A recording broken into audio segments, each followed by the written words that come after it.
Alhamdulillahirabbil alamin, asyhadu an la ilaha illallah wa asyhadu anna Muhammadan abduhu wa rasuluh sallallahu alaihi wasallam wa ala alihi wa ashabihi amma ba'du.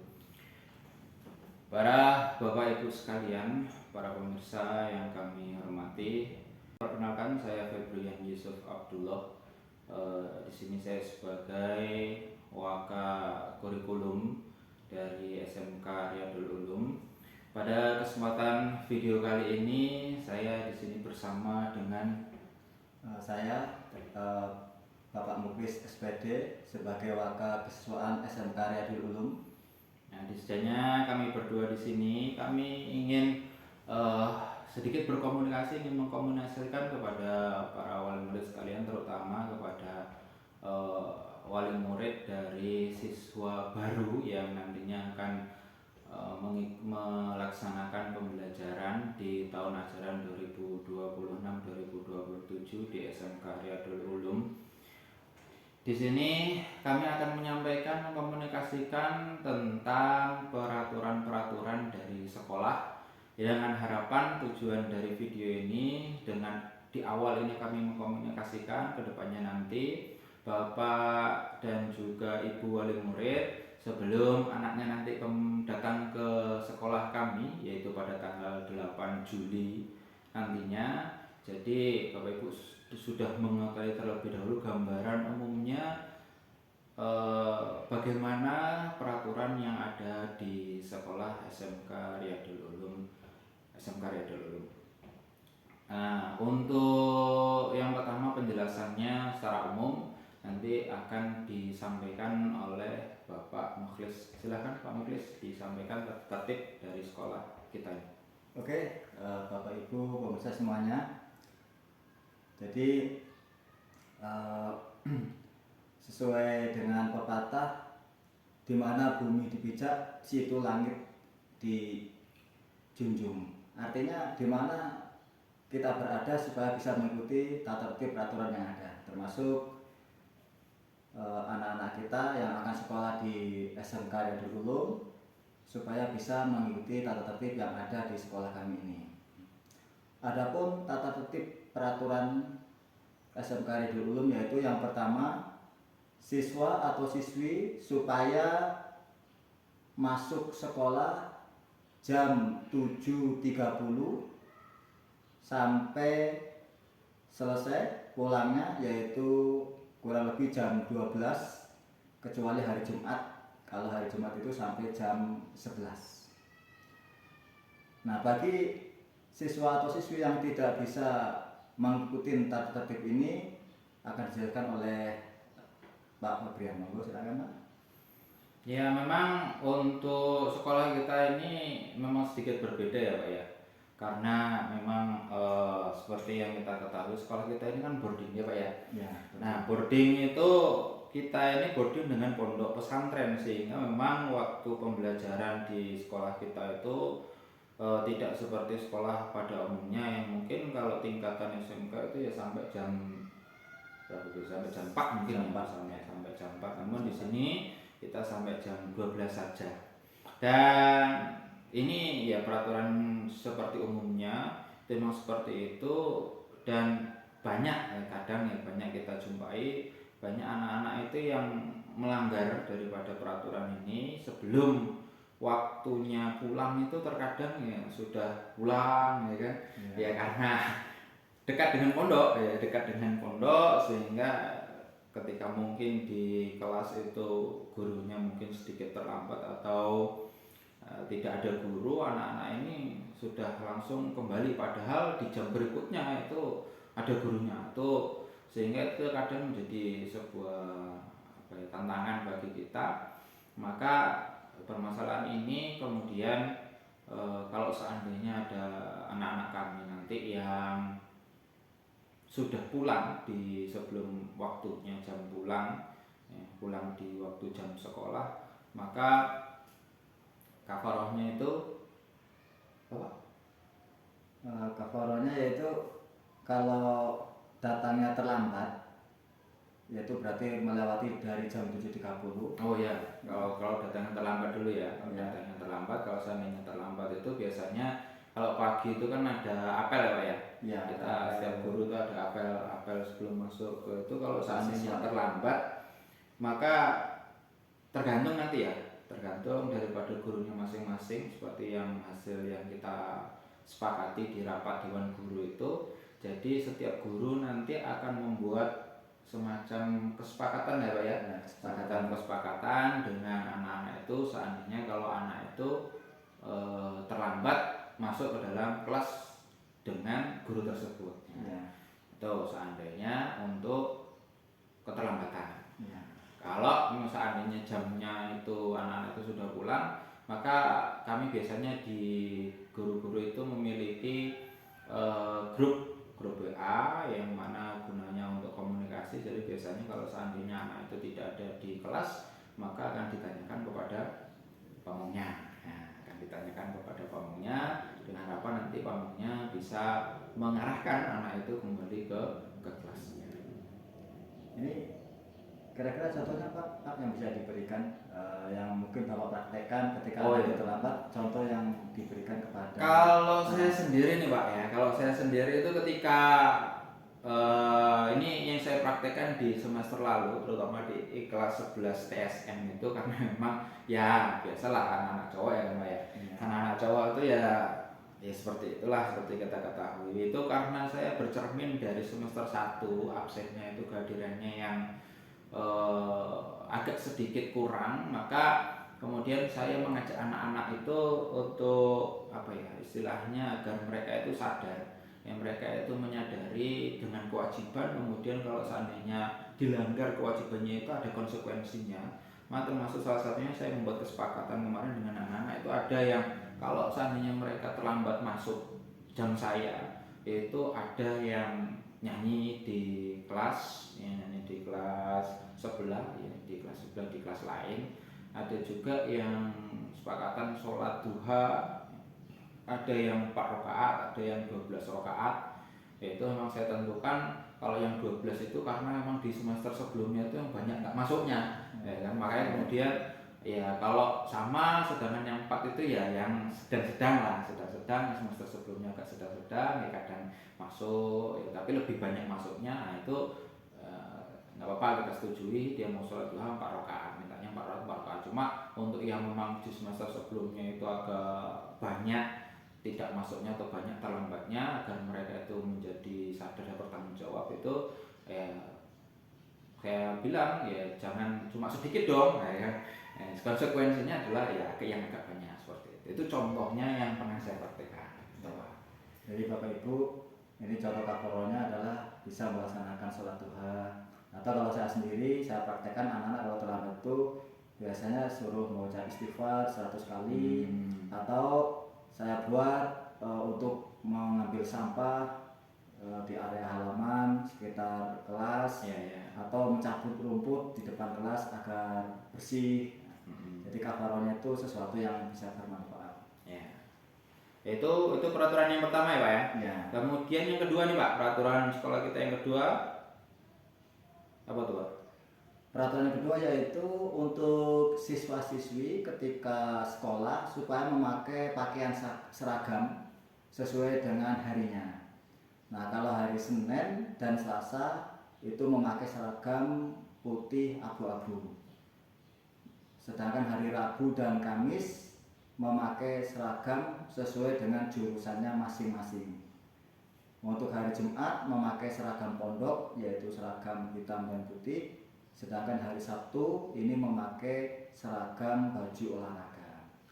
Tetapi ada pengecualian dari hari Senin sampai hari Sabtu. Kalau jam olahraga itu supaya memakai seragam olahraga, atau kalau dari jurusan masing-masing itu pas mata pelajarannya adalah sesuai jurusan, maka memakai seragam sesuai dengan pakaian seragam jurusan masing-masing. Oke.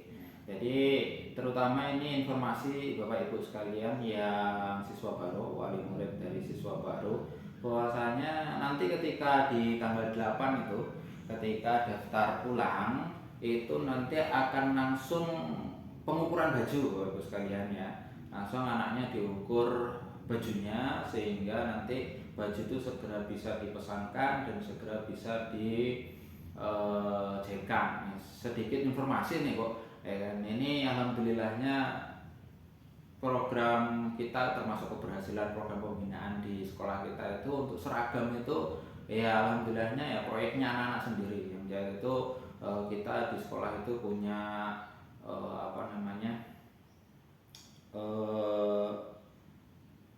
konveksi dari jurusan tata busana itu ada semacam konveksi ini itu memanfaatkan daripada lulusan-lulusan dari sekolah SMK Karya dulu ya, sehingga ya inilah hasil dari pembinaan sekolah kita itu untuk seragam. Nah, kalau pelanggaran dari seragam ini kira-kira ada nggak Pak ya? Masalah-masalah yang kita temui di sekolah dari seragam itu yang mungkin bisa Bapak cermati. Kalau biasanya ada sebagian dari siswa-siswi itu tidak memakai baju seragam sesuai harinya. Ini biasanya penanganannya ketika ada siswa atau siswi yang tidak memakai sesuai seragamnya, maka anak tersebut supaya minta surat izin datang ke kantor, nanti menemui guru piket atau TU-nya. Nah, oleh guru piket atau TU ditanya apa alasannya. Nah, kemudian kalau memang alasannya itu bisa diterima, langsung diberi surat izin. Tapi kalau alasannya karena keteledoran, ini biasanya dikasih kaporo dulu, seperti mengambil sampah atau mencabut rumput atau menulis istighfar disesuaikan. Nah, kemudian juga dinasihatin agar tidak mengulangi kembali. Tapi kalau seandainya itu alasannya karena hilang pakaiannya, nah ini ya anak tersebut supaya ya mencari dulu, dicari pakaiannya sampai ketemu. Kalau enggak ya supaya membeli lagi pakaian tersebut. Nah ini juga yang sering kita jumpa ya Pak ya. Anak-anak itu beralasan bahwasanya seragamnya itu hilang ya, terutama yang paling sering itu adalah seragam olahraga kalau cowok ya. Kalau yang laki-laki itu biasa seragam olahraga itu alasannya kenapa? Terutama di hari Sabtu itu kan jadwalnya seragam olahraga ya. Kemudian ketika ditanya kenapa nggak pakai seragam olahraganya mana, katanya hilang ya, nggak tahu kemana, dipinjam kawannya terus nggak kembali lagi. Nah ini yang juga menjadi istilahnya menjadi masalah lah yang ada di sekolah kita ini. Maka kami mohon ya Bapak Ibu sekalian pada wali murid, seandainya nanti jika ada alasan anak-anak itu bajunya hilang, nanti kami akan mendata itu, kemudian nanti kami akan menyampaikan kepada orang tuanya, dan kami mohon kepada Bapak Ibu sekalian wali murid untuk bersedia ya, seandainya jika anak itu memang seragamnya tidak sesuai termasuk dengan atribut yang lainnya itu memang nggak ada atau hilang ya, nanti kami sampaikan ya, kami mohon bantuannya agar Bapak Ibu sekalian bisa kembali melengkapi baju seragam atau atribut sekolah yang harus dipakai oleh anak-anak. Seperti itu. Kira-kira ada lagi nggak Pak nih dari masalah seragam ini Pak? Insya Allah sudah nggak ada ya. Nah, kemudian kalau yang peraturan selanjutnya nih Pak, apa nih Pak peraturan selanjutnya Pak? Peraturan selanjutnya yaitu siswa-siswi supaya mengikuti upacara dan apel siswa. Jadi kalau upacara itu setiap hari Senin ini rutin. Nah, kecuali di minggu terakhir ya, minggu terakhir setiap bulan itu setiap hari Seninnya untuk pengganti upacara ada itu namanya apel wali-wali ya, wali-wali kelas. Nah, itu untuk hari Senin minggu terakhir. Nah, nanti juga ada upacara Agustus. Nah, ini juga supaya siswa-siswi mengikutinya. Nah, untuk apel siswa ini dilaksanakan setiap pagi sebelum pelajaran dimulai. Nah, itu supaya bisa melaksanakan apel siswa setiap paginya. Nah, ini juga kadang-kadang masih ada beberapa anak yang ya tidak mau mengikutinya, tidak mau ikut upacara atau mungkin karena datang terlambat sehingga tidak bisa mengikuti apel siswa pagi itu. Nah, ini juga ada sanksi atau kafarohnya. Biasanya apa Pak itu kafarnya? Kalau yang upacara itu biasanya setelah selesai upacara nanti akan dikumpulkan, ya, kemudian diberi nasihat dan juga diberi arahan, kemudian nanti ya, akan diberikan sebagai konsekuensi agar anak itu bertanggung jawab atas perbuatannya. Konsekuensinya adalah biasanya ya bisa mencabut rumput, ya kan, Ya. bisa memungut sampah, membersihkan lingkungannya dari sekitar dan juga kegiatan bermanfaat yang lainnya.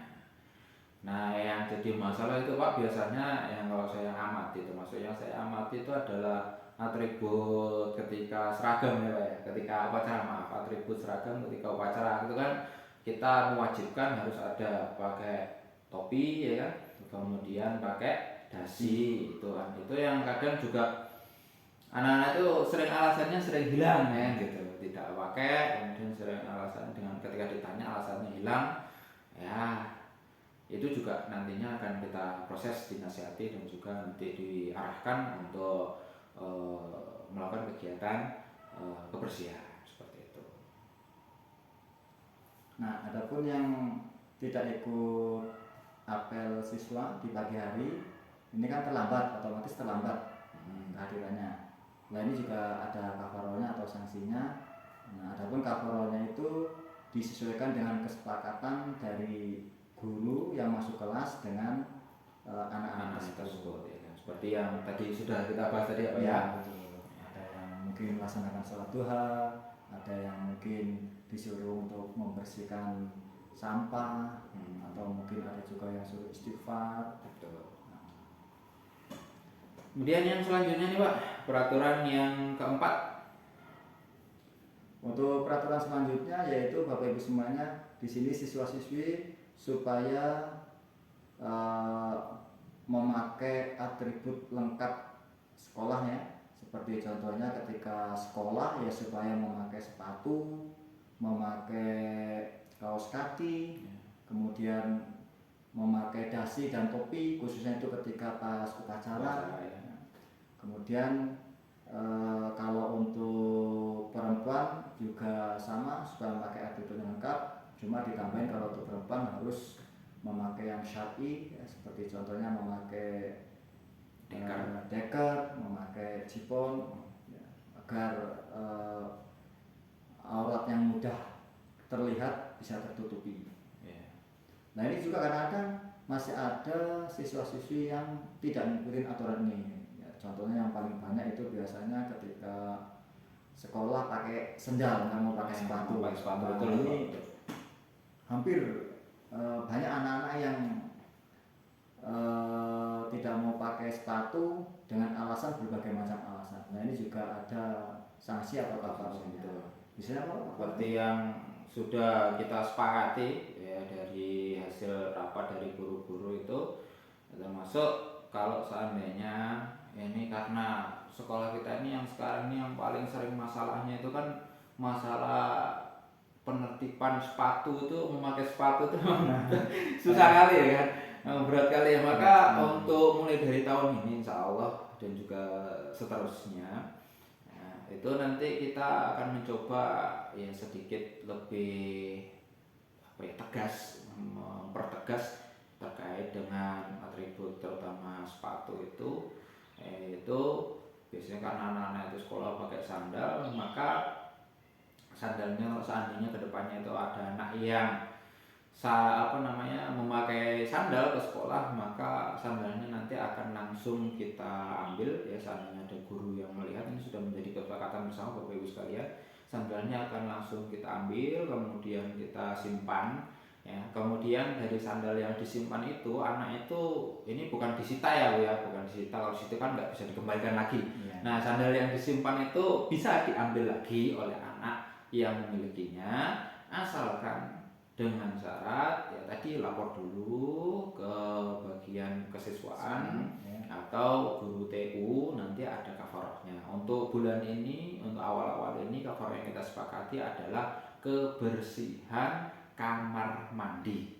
Nah, jadi anak-anak itu nanti yang mau ngambil sandal silahkan lapor ke kesiswaan atau ke TU, Kemudian nanti diminta amal soleh dulu untuk kebersihan kamar mandi di rusun ini, ya, membersihkan kamar mandi yang ada di rusun.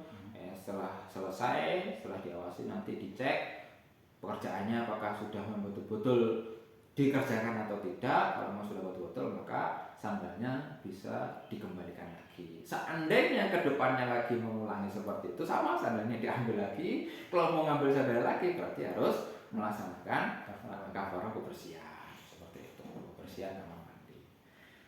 Nah, itu untuk sepatu. Nah, yang penting juga tadi yang seperti yang Bapak sampaikan ya Pak ya, terutama masalah putri, selain daripada dekar, jipon, itu kerudung.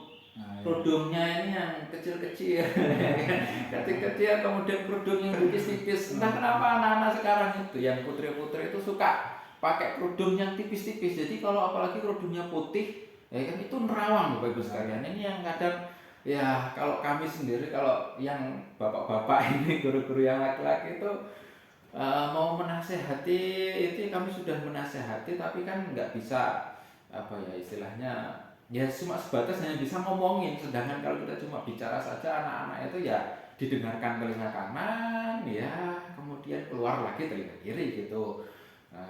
Bahkan ya ini juga termasuk menjadi masalah juga, keluhan dari guru-guru pondok Pak Mong itu kan.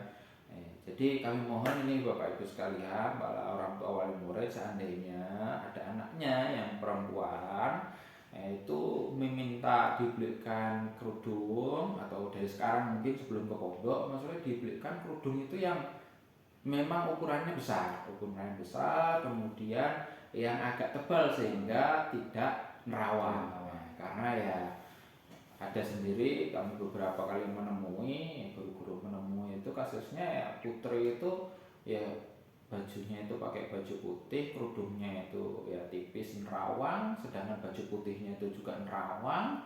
Ya, kami juga pernah mengusahakan itu. Sekarang itu kalau seragam itu kita ada apa namanya, apa yang putri itu ada rompi, semacam rompi gitu, itu nggak mau dipakai, ya nggak mau dipakai, sehingga bahkan katanya itu sampai ada yang nampak, ini mohon maaf ya, nampak sampai dalemannya itu nampak gitu, ya, ada yang seharusnya tidak terlihat, itu yang rawang jadinya.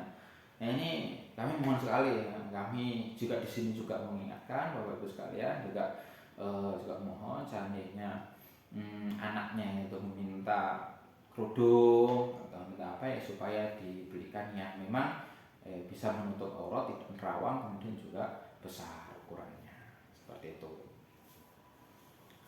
Ya, itu masih lagi ada beberapa peraturan Bapak Ibu, yaitu untuk siswa, ini khususnya siswa, di dalam bergaya untuk rambutnya itu juga supaya rapi, tidak boleh gondrong, kemudian tidak boleh pangkas gaya kozak, ya, sesuai dengan istilah Pak Imam, memang tidak boleh pangkas model kozak.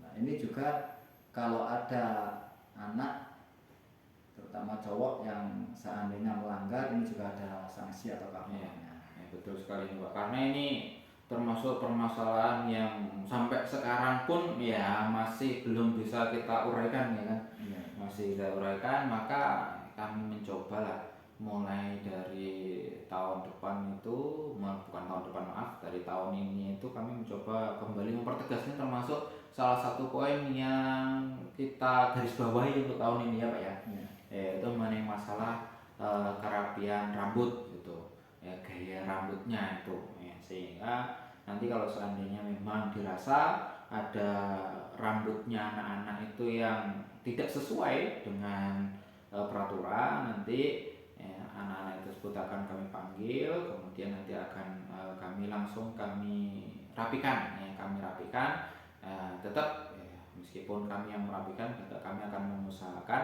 agar hasilnya itu nanti seandainya dirapikan, hasilnya itu akan tetap bagus gitu, tidak salah-salah asal kami memotong, tidak gitu. Insya Allah ini rencananya nanti Bapak Ibu sekalian, setiap hari Senin ini Bapak Ibu sekalian, ya, setiap hari Senin itu nanti setelah selesai upacara itu, anak-anak yang kira-kira rambutnya itu memang tidak sesuai dengan aturan yang ada nanti akan kami pisahkan. Setelah itu nanti akan kami rapikan rambutnya seperti itu. Ini juga menambahin Bapak Ibu semuanya, untuk yang terbaru, jadi insya Allah kami akan mengadakan pengecekan rutin setiap 1 bulan sekali insya Allah Pak ya, yaitu di minggu kedua Ya. nanti kami akan mengadakan pengecekan rambut, pengecekan pakaian. Nanti bagi anak-anak yang rambutnya tidak sesuai dengan aturan atau pakaiannya tidak sesuai dengan aturan, ini akan diberi ketegasan. Betul sekali. Contohnya akan kita rapikan Pak ya, langsung Ya, Pak ya. kalau rambut langsung dirapikan Pak. Kita rapikan langsung, sehingga nanti untuk anak bisa langsung merapikan kembali sesuai dengan keinginannya. Ya. Gitu. Yang selanjutnya Pak, yang peraturan yang selanjutnya yang ke-6. Oke Bapak Ibu, untuk peraturan selanjutnya yaitu siswa atau siswi supaya memakai pakaian yang syar'i. Syar'i sesuai dengan aturan Islam. Nah, ini juga sudah menjadi aturan di dalam Al-Quran dan Hadis, dan juga menjadi ijtihad Bapak Imam, dan juga menjadi peraturan pondok dan sekolah sama. Yaitu kalau untuk laki-laki maka tidak boleh memakai celana lembreh atau di bawah mata kaki. Ini untuk laki-laki. Betul. Nah, termasuk ditambahin tidak boleh memakai celana yang modelnya pensil yang sangat sempit. Itu kalau untuk di sekolah nggak boleh, termasuk di pondok juga tidak boleh. Ya. Nah, sedangkan kalau untuk perempuan itu wajib memakai pakaian yang syar'i. Tadi sudah dijelaskan, berarti tidak boleh nerawang, nggak boleh tipis, ya, supaya benar-benar syar'i, nggak boleh ketat. Betul. Ya, termasuk untuk menyikapi yang masih banyak kita jumpai itu, kalau yang laki-laki, kalau yang perempuan ya mungkin itu tadi. Kemudian yang laki-laki itu memang kita jumpai masalah pakaian itu ya yang masih celana itu ya Pak ya, celana yang masih terlalu panjang, belum di atas mata kaki. Nah, menyikapi ini juga kami seperti yang disampaikan tadi, kami akan mempertegas ya, seperti tadi sudah disampaikan minggu kedua ya. Minggu kedua nanti kami di pagi hari ketika anak-anak itu apel pagi bersama dengan pamongnya. Sebelum berangkat sekolah itu biasanya pamong itu ada apel Bapak Ibu sekalian. Jadi ketika waktu itu nanti kami para guru-guru terutama yang laki-laki itu nanti akan datang ke tempat apel ya, kemudian kami akan langsung melihat sekiranya ada nggak celana-celana itu yang tidak sesuai dengan syariat ketentuan. Nanti juga kami akan meminta bantuan dari Mas Pamongnya ya, seandainya kami kekurangan tenaga nanti kami akan minta bantuan dari Mas Pamongnya. Ya, kenapa pagi-pagi hari sekali itu karena diharapkan nanti tidak mengganggu kegiatan sekolah. Misalnya nanti sudah selesai nanti bisa langsung segera anak-anak itu kembali melanjutkan kegiatan di kelasnya masing-masing seperti itu. Itu setiap minggu kedua ya. Oke. Nah, ini biasanya Bapak Ibu kalau misalnya ada anak yang seperti itu ya akan dinasihatin. Nah, kalau sudah dinasihatin kok celananya masih lembreh terus, nah ini biasanya nanti celananya akan diambil lah nanti untuk dipotongkan sesuai dengan ukuran anak. Betul. Nah, nanti dipotongkan dibawa ke BLK atau untuk khusus tata busana ya, memendekkan celananya dan nanti mengganti biayanya ya, sebagai biaya potongnya, sebagai upah memotong celananya Pak. Betul sekali. Baru bisa diserahkan kembali ke anak. Nanti itu dipotongkan oleh anak-anak tata busana. Ini juga jadi latihan ya Pak ya. Jadi latihan untuk siswi-siswi kita yang jurusan tata busana ya, latihan memotong. Karena lumayan kan kalau emang sudah bisa ya kan, nanti buka usaha di rumah bisa langsung buka usaha potong celana kan udah lumayan. Satu kali potong bisa 10.000 kan. Berapa celana nanti yang dipotong. Yang selanjutnya Pak, peraturan selanjutnya? Yang selanjutnya peraturannya yaitu siswa-siswi ketika sekolah tidak boleh merokok, tidak boleh mencuri, tidak boleh berkelahi, tidak boleh membuli, tidak boleh pacaran, dan tidak boleh tawuran. Ini semuanya termasuk pelanggaran berat ya.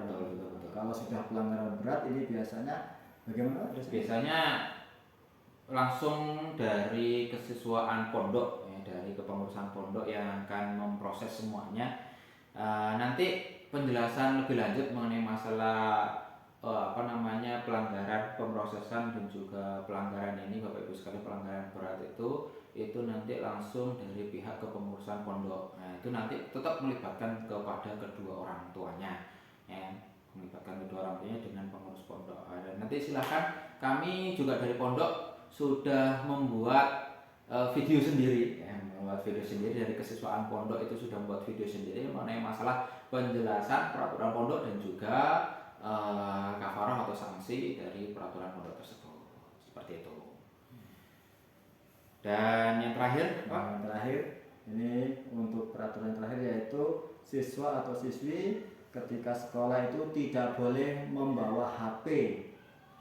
Jadi Bapak Ibu, Mas Suli ketika mau memberangkatkan anaknya berangkat ke sekolah, HP-nya supaya ditinggal di rumah atau dititipkan kepada orang tuanya, karena memang nggak boleh membawa HP, termasuk alat elektronik lainnya. Betul sekali. Termasuk juga nggak boleh nitip ke saudara yang ada di pondok ya Pak ya? Iya. Nah, kalau bisa seperti itu, karena ya kasusnya itu ya termasuk salah satu namanya anak-anak ya, bagaimana ya, itu kadang ada yang nitipkan ke jamaah-jamaah yang ada di sekitar pondok ya kan.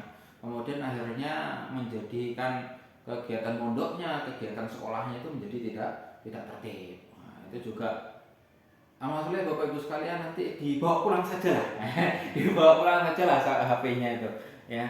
Jangan diberi kesempatan, dititipkan ke sana dengan alasan untuk biar lebih mudah komunikasinya dan sebagainya. Insya Allah untuk masalah komunikasi itu di pondok sudah ada, di Pamong juga sudah menyediakan. Nanti silakan ya menghubungi ke pamongnya. Itu nanti insya Allah kalau di Astra itu setahu saya itu ada beberapa HP yang sudah disediakan untuk anak itu bisa menelpon orang tua. Begitu pula di Astri ya, di Astri juga ada. Seperti itu. Jadi untuk masalah HP ini juga termasuk pelanggaran berat. Adapun untuk sanksi, kafarah, pemrosesan dan tindak lanjutnya itu juga akan dijelaskan di video penjelasan peraturan dan juga pemrosesan sanksi yang ada di pondok pesantren. Seperti itu. Ya mungkin itu sudah peraturan terakhir ya Pak ya? Iya. Sebenarnya masih ada peraturan-peraturan yang lain, tapi ya kita batasi.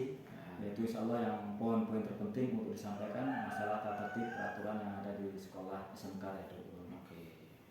Jadi begitu Bapak Ibu sekalian, terutama bagi Bapak Ibu wali murid, orang tua siswa baru, ya, kami mohon ya dengan adanya video ini itu menjadi langkah awal sebelum Bapak Ibu mengantarkan anak-anak, maksudnya anaknya dinasihati, ditunjukkan ya kan, agar nanti bisa menjaga ya dan juga bisa tertib dalam melaksanakan peraturan-peraturan yang ada di sekolah maupun yang ada di pondok. Dan juga bagi orang tua, wali murid, siswa lama seperti contohnya adalah siswa yang sekarang kelas 11 atau siswa kelas 12 ya, mohon juga amal solehnya video ini supaya ditonton kemudian diperhatikan dengan baik ya. Seandainya nanti ada masalah yang terjadi, nanti kami juga tetap akan mengkomunikasikan dengan orang tua sehingga tidak ada terjadi kesalahpahaman,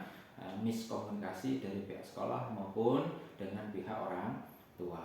Nah, juga dimohon anaknya selalu dinasihati, diarahkan agar bisa mengikuti semua peraturan-peraturan atau tata tertib yang ada di pondok maupun di sekolah. Dengan harapan ya, kita semua berharap, kami para guru-guru juga berharap keberhasilan generasi penerus jamaah semuanya ya, semoga semua generasi penerus itu bisa jadi generasi yang memiliki 29 karakter luhur ya, sukses dunia dan akhiratnya. Amin. Bapak ada yang mau disampaikan, Pak? Insyaallah cukup. Oh, cukup, oke. Ya, mungkin sekian dulu ya Bapak Ibu sekalian penjelasan dari kami. Ada kesalahan kekurangan dari kami, mohon maaf yang sebesar-besarnya. Seandainya ada pertanyaan, monggo silahkan nanti menghubungi nomor kontak sekolah maupun nomor kontak pondok. Alhamdulillah, jazakumullah khairan. Wassalamualaikum warahmatullahi wabarakatuh.